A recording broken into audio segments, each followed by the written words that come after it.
चला आज एका अशा महान राजाबद्दल बोलूया ज्यांचं नाव घेतल्यानंतर शेकडो वर्षांनीही आपल्या सगळ्यांच्या मनात एक वेगळाच आदर आणि अभिमान दाटून येतो. आपण शोध घेणार आहोत छत्रपती शिवाजी महाराज नावाच्या या युगाच्या वारशाचा. प्रत्येक वर्षी शिवाजी महाराजांच्या जयंतीला एकच आवाज, एकच जयघोष सगळीकडे घुमतो, शिवाजी महाराज की जय. पण हा फक्त एक नारा नाहीये, नाही का? यामागे आहे त्यांच्याबद्दलचा प्रचंड आदर, अभिमान आणि प्रेम. विचार करा, काय वातावरण असतं त्या दिवशी. लहान मुलं उत्साहाने नाचत असतात, सगळीकडे स्फूर्तिगीतं आणि महाराजांच्या शौर्याचे पोवाडे गायले जातात. त्यांच्या प्रतिमेला हार घालून मोठ्या जल्लोषात त्यांच्या नावाचा जय जयकार होतो. या सगळ्या वातावरणातून एक गोष्ट नक्कीच कळते की हे व्यक्तिमत्व लोकांच्या मनात किती खोलवर रुजलेलं आहे. पण मग एवढा उत्सव, एवढा आदर पाहून एक प्रश्न साहजिकच मनात येतो की नक्की कोण होते हे शिवाजी महाराज? असं काय केलं त्यांनी की आजही, इतक्या वर्षानंतरही त्यांच्यासाठी एवढं प्रेम आणि श्रद्धा लोकांच्या मनात टिकून आहे? आणि हो, याहूनही एक महत्त्वाचा प्रश्न की त्यांनी अशी कोणती महान कामगिरी केली की ज्यामुळे पिढ्यानपिढ्या लोक त्यांना इतक्या आदराने आठवतात? चला तर मग याच प्रश्नांची उत्तरं शोधायला सुरुवात करूया.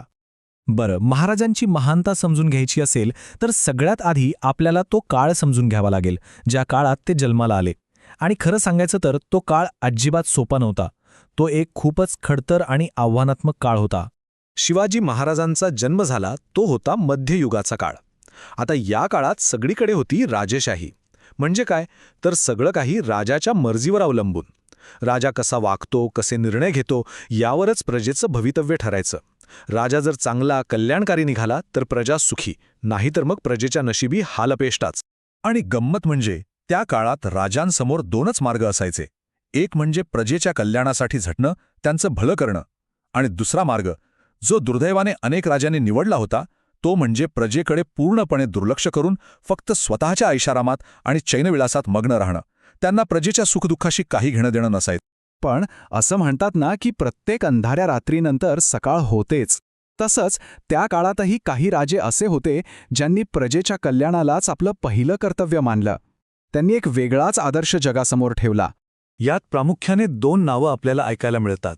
एक म्हणजे उत्तरेकडचे मुघल सम्राट अकबर आणि दुसरे दक्षिणेकडचे विजयनगरचे सम्राट कृष्णदेवराय. ह्या दोघांनीही आपल्या प्रजेच्या हितालाच नेहमी प्राधान्य दिलं. आणि म्हणूनच हे दोन्ही राजे त्यांच्या कल्याणकारी राजवटींसाठी इतिहासात कायमचे अमर झाले. त्यांनी हे दाखवून दिलं की राजाचं खरं काम प्रजेची सेवा करणं आहे, स्वतःची तिजोरी भरणं नाही. ओके, तर आता आपण आपल्या मूळ प्रश्नाकडे परत येऊया. या महान कल्याणकारी राजांच्या परंपरेत आपल्या शिवाजी महाराजांचं स्थान नेमकं कुठे आहे? आणि इथेच या सगळ्या चर्चेचा सर्वात महत्त्वाचा भाग येतो की सम्राट अकबर आणि कृष्णदेवराय यांच्यासारख्या महान, प्रजाहितदक्ष राजांच्या यादीत छत्रपती शिवाजी महाराजांचं नावही तितक्याच आदराने आणि गौरवाने घेतलं जातं. तर बघा, हाच आहे त्यांच्या महानतेचा प्रवास. एका अशा काळात जिथे बहुसंख्य राजे फक्त स्वार्थात आणि विलासात बुडालेले होते, तिथे शिवाजी महाराजांनी एक वेगळा मार्ग निवडला. तो म्हणजे प्रजेच्या कल्याणाचा, रयतेच्या राज्याचा, म्हणजेच स्वराज्याचा. आणि म्हणूनच याच त्यांच्या अद्वितीय कार्यामुळे त्यांनी इतिहासातल्या सर्वश्रेष्ठ शासकांमध्ये आपलं एक अढळ स्थान निर्माण केलं. शिवाजी महाराजांची ही कथा आपल्याला एका खूप महत्त्वाच्या प्रश्नावर विचार करायला लावते की एका खऱ्या लोककल्याणकारी शासकाची ओळख नक्की काय असते आणि महाराजांच्या कार्यामधून आजच्या काळात आपण काय शिकू शकतो यावर आपण सगळ्यांनीच विचार करायला हवा, नाही का?